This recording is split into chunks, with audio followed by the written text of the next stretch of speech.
Fala, galera do Corner Azul. Estamos aqui para as escolhas e uma análise das lutas aqui de modo rápido do UFC 314 que vai acontecer em Miami. Então é o seguinte, aqui comigo tem um convidado especial, que é o Matheus. Ele é lá da academia do Jackson Pontes e ele também dá aulas particulares por lá, tá? Inclusive ele é meu professor de Muay Thai. Se apresenta aí para quem não te conhece, para a galera saber quem que você é. Opa, boa noite. Sou o Cristian Matheus, eu também sou atleta de MMA, dou aula personal de Muay Thai, também dou aula para turmas, lá na Academia Jackson Pontes, aqui mesmo em Imperatriz. E é isso aí, bora lá começar aqui. Deixa eu só compartilhar a tela para ficar algo aqui mais dinâmico. Então é o seguinte, a gente vai ter aqui o UFC 314, que vai acontecer lá em Miami, Flórida, nos Estados Unidos, com o evento principal Volkanovski versus Diego Lopes e como main event Perry Timbret, o Debi Lloyd contra o Michael Chandler, né? Então serão 13 lutas. Vamos dar só uma olhadinha nas lutas que caíram aqui, porque teve algumas mudanças interessantes. A luta do Gilberto Queimaduras, como já dizia o velho moicano, contra o Michel foi jogada para o próximo fight, para o próximo pay-per-view, né? Pro lá de Canadá, se eu não me engano. O Alexandre Pantoja era para lutar contra o Kai Kara France, não sei como é que vai ser essa luta. Enfim, Tsarukin versus o Chandler caiu. O Tsarukin acabou até saindo da luta contra o Macaxeira. Alberto Montes versus Alberto Romero foi reagendada. Geoff Neal versus Carlos Prates foi cancelado porque o Geoff Neal saiu e agora o Carlos Prates enfrenta o Ian Gary. Mas assim, começando aqui, a primeira luta da noite, eu vou de Caro Coroa e, enfim, eu vou de Hayley Cowan, né? Eu acho que a Nora Cornoli ela é bem vencível e seria basicamente isso. Você quer dar algum pitaco nessa daqui, Matheus? Mas só também vou pela tua opinião. Pelo menos a Hayley tem mais uma experiência, né, ali de eventos, LFA, invicta, já ganhou no UFC. A outra já vem assim, mesmo sendo de derrota, as duas também vão de Hayley. Chama, então bora lá para o próximo confronto. Aqui a gente vai ter chutebox Diego Lima, tá? O Marco Túlio Matuto, inclusive, conseguiu arrastar a parceira dele, que é a Ana Rodormon, lá para a academia da chutebox, que não está num momento muito interessante. No card de hoje, que a gente está gravando esse vídeo, do UFC Vega 105, infelizmente o Willy Cat teve de se retirar porque não conseguiu bater o peso. O Lipe Detona foi demitido do UFC, então assim tá acontecendo algumas coisas aí no time da Chutebox. Mas enfim, analisando aqui a luta, o Marco Túlio Matuto, ele é favorito para esse confronto. Ele é um striker que está vindo aí do Contender Series, conseguiu convencer o Dana White a assinar o contrato, a contratá-lo como lutador. E aí ele vem de um nocaute um nocaute fulminante em cima do Irro Potieria, né? Ou como diria o nosso amigo Renato Moicano, o Irro Putaria. Contra o Trezangor, que é um cara assim que já tem 30 anos de idade e que tem apenas 7 lutas num total, né? 5 vitórias e 2 derrotas. Então, assim, a minha escolha aqui também é bem óbvia, é Marco Túlio Matuto. E você, perdão, Matheus? Vou pela sua mesma linha de raciocínio, Marco Túlio. Apesar de ser uma luta ali bem que é um cara bem chato, né? Um cara da luta agarrada, mas o Marco Túlio, e como a gente tinha falado antes, Marco Túlio, esse cara, ele não se dá bem com um cara que é strike. Acredito que o Marco Túlio, ele chute box, essa pressão o tempo todo, não vai dar espaço para esse cara agarrar. Ele também não é besta no chão, não. Marco Túlio. Exatamente. Então, indo para o próximo confronto, a gente vai ter um cara aqui que é bem veterano aí na categoria dos penas, que é o Dan 50K Iger, que deram esse apelido justamente por causa dos bônus de performance que ele conseguiu aí ao longo da sua carreira, que vai enfrentar a vareta desengonçada, que é o Sean Woodson. Se você não está reconhecendo esse cara aqui, ele simplesmente é um cara muito esquisito, mas que aparentemente, de alguma forma, ele não perde e ele está sempre conseguindo uma vitória, né? Boa vitória, acho que já é falar demais dele. Mas, assim, se a gente fosse um pouco mais crítico aqui, ele está com 32 anos e ele tá conseguindo vencer, cara. Desde que ele entrou no UFC, ele só perdeu para o Julian Erosa, né? E aí, a última vez que ele perdeu foi em 2020, então desde 2021, ele só tem vencido, né, contra alguns nomes aí de uma certa expressão, né? O Charles Jourdain é um deles, que inclusive o Jean Silva ganhou desse Charles Jourdain, né? Se bem que o Jean Silva não é, você não consegue nem comparar, né? Mas ele ganhou do Youssef Zalal, que é o diabo marroquino, um cara chato pra porra, que fez uma luta contra o Kelvin Cara, e ficou Kelvin Catar, e ficou só dançando no cage, né? Esse cara aqui, o Sean Woodson, também venceu do Terence McKinney, né? Que é um cara que é bem nocauteador. Se bem que as lutas do Terence McKinney, ele vai ou para nocautear ou para ser nocauteado, né? Então, o Sean Woodson venceu do Terence McKinney, tá? Então, a minha escolha para esse confronto aqui, cara, assim, eu acho que o Sean Woodson não vai dar conta de segurar o jogo do Dan Ige. O Dan Ige é um boxeador muito vigoroso e eu acho que, assim, técnica por técnica, cara, assim, envergadura a gente não tem nem o que analisar. Porra, o cara tem 1,89 de altura e tem quase 2 metros de envergadura. Então, por atributos físicos, pode ser, por um acaso, que o Sean Woodson consiga ficar na distância, mas eu vou de Dan Ige. O que você acha, Matheus? Eu vou de Sean Woodson nessa. Eu acho que sim, porque o cara ele conseguiu manter, ele, tipo assim, se adaptar ao jogo. Toda a luta que ele fez, foi uma luta, já teve luta que ele pegou, que a gente pensa assim que, caraca, dessa vez ele fica, né? Dessa vez ele fica, ele consegue, tipo assim, ele consegue levar na decisão. Ele é um cara que bate mais, então, se o Dan Ige conseguir vencer ele, vai ser nocaute. Eu acredito que vai ser mais pro nocaute. No histórico dele que ele não é um cara muito nocauteador, ele também é um cara que leva muito para decisão, apesar da última vitória dele ter sido nocaute, né? Isso. Mas as outras vitórias dele, assim, até derrota foi muito na decisão. Então eu acho que eu vou de Sean Woodson.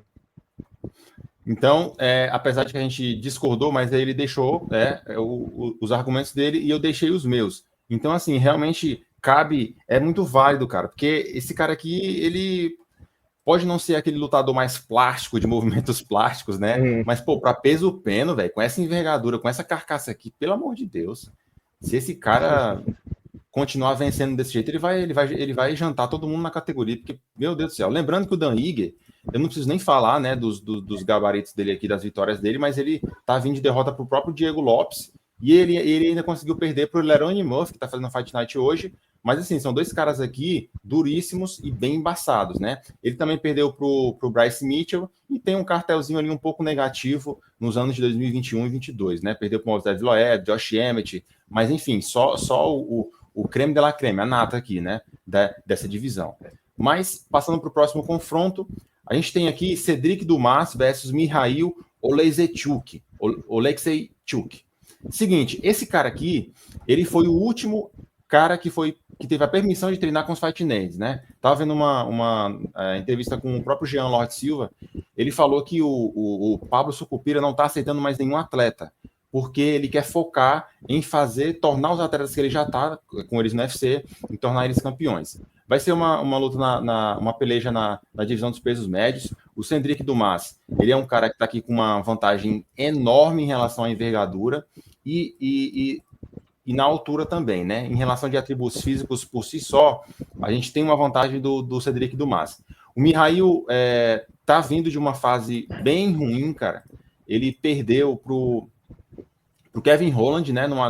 Na verdade, ele perdeu pro Shara Magomedov, perdeu pro Kevin Holland por uma chave de braço, perdeu pro Michel Pereira. Não sei como ele conseguiu vencer o TJ Njokuani, sinceramente, que foi o cara que já embrulhou o Eliseu Capoeira esses dias aí num Common Event. Eu, sinceramente, não sei como é que esse cara venceu do Njokuani. Meu Deus do céu, que porra foi essa? Cara. Ele ganhou do Cody Brandes. Cara, não, sinceramente, eu acho que é o histórico mais esquisito aqui desse cartel inteiro. Mas assim, né, cara, luta é luta, é o velho ditado, luta é luta. Mas aqui eu vou de Cedric Dumas, cara. O cara é mais jovem, o Mihail já tá vindo aí, cara. Eu acho que ele vai passar na RH depois dessa luta, tá? O que você acha, Matheus? Eu vou pelo teu mesmo raciocínio. 4 derrotas seguidas, 3 derrotas no UFC já é motivo para pegar as malas ali.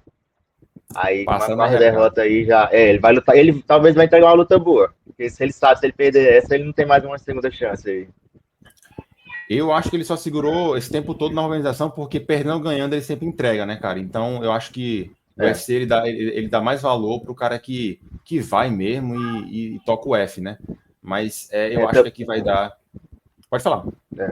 Também vou não sou raciocínio de Hendricks, mas em compensação, os caras que ele perdeu só foi também uns caras top, né? Os caras de Michel Pereira, o Borralho, o Chara. O cara só cara que também não é qualquer um, não foi qualquer lutador que ele perdeu. Exatamente. Tipo assim, são lutadores que depois dele só foram crescendo, né? Subindo. Não foram Zé Ninguéms que, eu ganhei do cara, mas depois o cara não conseguiu mais vencer ninguém, né? Tem esse detalhe também. Então, vai ser uma luta boa, tá? Esse card aqui tá bem recheado de lutas interessantes. Agora a gente vai ter Darren Elkins versus Julian Erosa. Eu, particularmente, não conheço as lutas em si, não me recordo. Eu me recordo da fisionomia dos caras, mas assim, a gente tem dois caras carteuzudos aqui, né? Um de 40 anos, a categoria dos pesos penas. Então, eu acho que são dois caras aqui que não vão se criar muito por muito tempo. Tem a famosa maldição dos 35 anos aqui, pelo menos na categoria dos pesos penas, né? Que inclusive estão cogitando aí para ver se o Volkanovski vai ser o cara a bater essa maldição da idade, né? Categoria de peso leve, os caras têm que ser... Assim, o vigor físico é preponderante, até pela questão da agilidade e dos reflexos. Mas assim, cara, eu vou a favor da juventude. Inclusive, parece que eu vi um vídeo que esse cara tava trapaceando numa luta e depois na coletiva de imprensa ele falou assim, cara, eu trapaceei mesmo, botei o dedo dentro da luva, porque eu tô lutando, cara. Como diz aquele ditado, né? Se você não está trapaceando, você não está tentando o suficiente. Então, com essa mentalidade aqui, eu vou de Julian Erosa. Se eu não estou enganado, que foi esse cara que falou isso. Então, eu acho que é isso. E você, Matheus? Também vou na tua. Erosa, o cara tem 40 anos, o outro tem 35, também vou na juventude. Eu não conheço muito também dos dois lutadores. Eu não me recordo também de ter. Para mim, o Júlio Erosa, o nome dele já é mais familiar. Agora, o Dente, eu nunca. Vai dizer que eu nunca nem ouvi falar. Esse Elkins aqui é aqueles caras que estão no UFC ali, mais para. Igual teve um. Acho que até que falou isso, acho que foi o Jean, né? Não é que o cara tá preenchendo lacuna, mas é um cara que entrega também, né, velho? Esses caras que estão velhão assim no UFC, eles sempre entregam, né? Agora a gente tem um Mitch Raposo contra Sumu Daerge. Eu, sinceramente, não conheço, né? Tem um cara de 26 aqui contra um cara de 29. Deixa eu puxar a carcaça aqui dos dois aqui no Sherdog aqui do Tapology para a gente ver se tem algum nome de expressão. O Mitch Raposo, ele tem uma derrota no Contender. Na verdade, ele perdeu para o André Lima por decisão dividida, né? Então, ele perdeu para o Mascote. Aí, ele perdeu para o Mascote e aí vai fazer essa luta de estreia. Assim, perder para o Mascote não é demérito, né? Porque é um cara que tá se mostrando aí ser bem completo, né? No chão, na sua última luta ele conseguiu uma vitória bem interessante. Agora, o Sumu Daerge, cara, ele é de qual região? É da China mesmo, cara? É da China. Tenho certeza que ele é um cara, ele é o cara ele veio pelo Road UFC ou não? Não. Ah, ele já é antigo, pô. Tá aí desde 2018. Só que ele tá vindo de 3 derrotas, não sei como é que não cortaram ele ainda, provavelmente ele vai passar no RH se ele não vencer. Então, assim, perdeu pro Charles Johnson, Tim Elliott e Matt Schnell.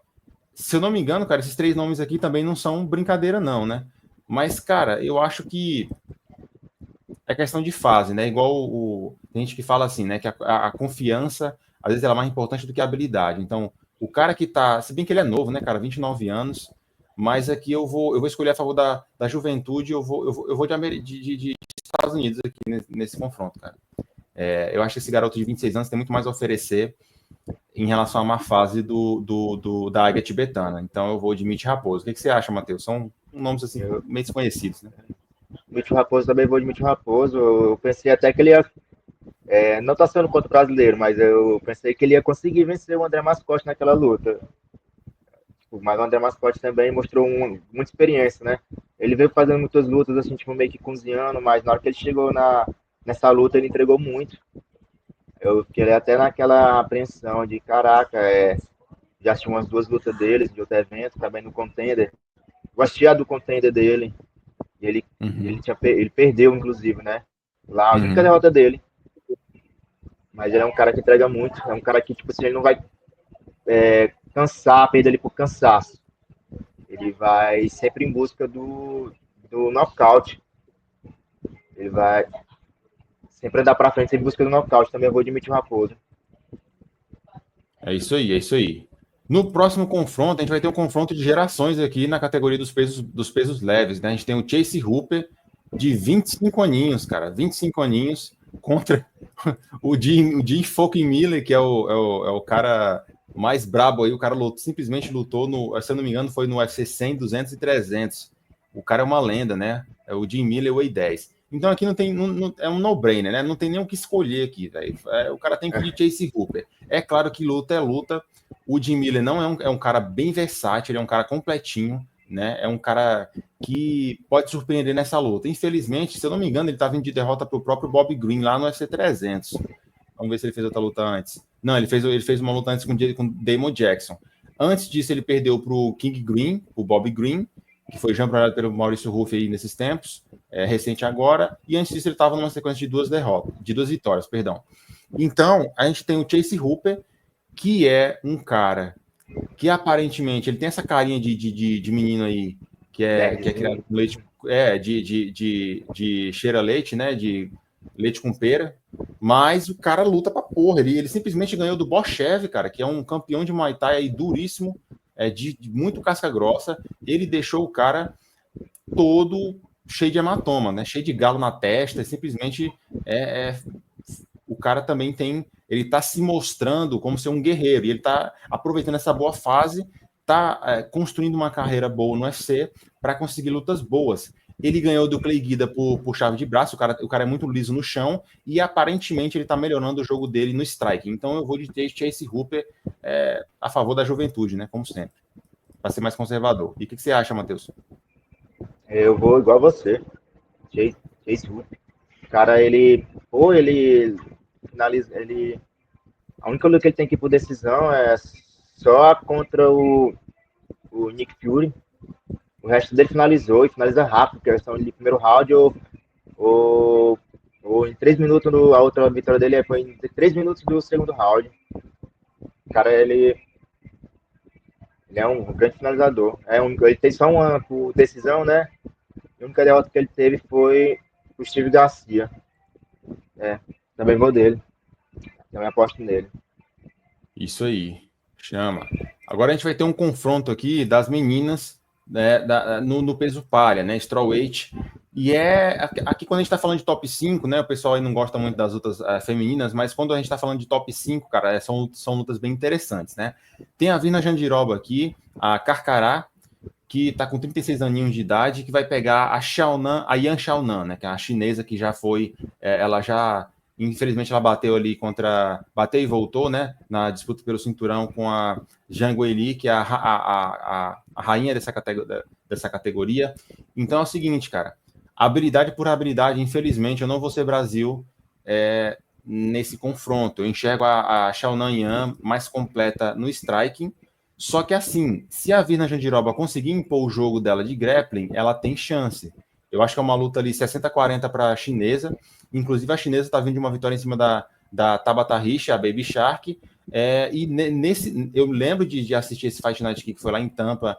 Não, perdão, foi em Macau, na China, se eu não estou enganado. Foi no Fight Night do Ian vs Figueiredo, inclusive foi o co-main event. Então, assim, cara, eu lembro que a Tabata Rishi não achou nada com ela. Então, no seu currículo, ela já tem aí a Jéssica Andrade e já venceu a Mackenzie Dern, né? Então, são nomes aí de expressão nessa divisão. Apesar da Jéssica Andrade não estar numa fase tão boa, não dá para a gente desmerecer o nível que tem a chinesa. Já a Virna Jandiroba, ela também está nessa busca pela cinta, né? Então provavelmente vai ser um title eliminator aqui nessa luta. E deixa eu só olhar aqui as últimas batalhas da Virna Jandiroba. Ela venceu a Amanda Lemos por chave de braço e venceu da Lupita Godinez, olha só, decisão unânime. Marina Rodrigues, e a Angela Hill. Cara, um currículo aqui que é incontestável, tá? Mas se eu fosse botar o meu dinheiro, eu botaria na chinesa. E você, Matheus? Eu também vou pela chinesa, também botaria meu dinheiro na chinesa. Ele. Dinheiro na chinesa. Botaria na chinesa. Cara, mas é muito 50-50, né? Porque a chinesa já tem um histórico de ter muitos lutadores duros, né? Esses chineses, principalmente as mulheres, é incrível, né? Mas que tipo assim, saiu tudo do mesmo saco ali. Tudo da mesma caixinha de surpresa. Sempre são lutadoras bem completas. E a Yan, ela é strike, a Jandiroba é mais questão de finalização. Cara, é uma coisa muito 50-50, é uma coisa tipo assim, que se for em pé, é chinesa. Se a Jandiroba conseguir levar pro chão, é de certeza ali que vai ser complicado pra chinesa. Vai ser um jogo difícil. Mas e aí, você vai de quem? Tem que, se fosse botar o dinheiro, tem que É, sempre levar isso em consideração. Se você fosse apostar, você ia escolher quem? eu ia na chinesa. Beleza. Então vamos lá para o próximo confronto.